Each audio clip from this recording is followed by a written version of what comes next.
তোমার রব কি বলে জানো? তুমি যাকে আমার চাইতে বেশি ভালোবাসবে, আমি তাকেই তোমার কাছ থেকে দূরে নিয়ে যাব আর তোমাকে বড্ড একা করে রাখবো।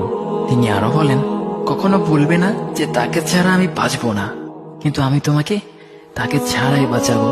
পিছনে সব আবেগ কেড়ে নিয়ে তোমাকে দিব্যির সামনে এগিয়ে নিয়ে যাব।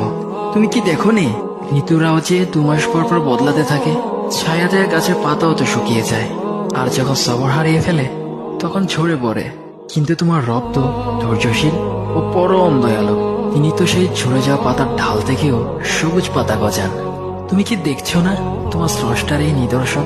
যে মানুষটাকে তুমি নিজের জীবনের চাইতেও বেশি ভালোবাসতে, সেই মানুষটাও একদিন অচেনা হয়ে যায়, তোমার মন ভেঙে যায়, এমনকি বন্ধু শত্রুতে পরিণত হয়, আর খানিক সময় পর শত্রু বন্ধুতে পরিণত হয়।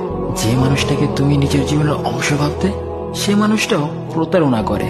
বুঝি না, এত কিছু হওয়ার পরেও তুমি তোমার রবকে বাদ দিয়ে সেই মানুষগুলোর উপরই ভরসা করো, যারা তোমাকে প্রতিনিয়ত কষ্ট দিয়েছে।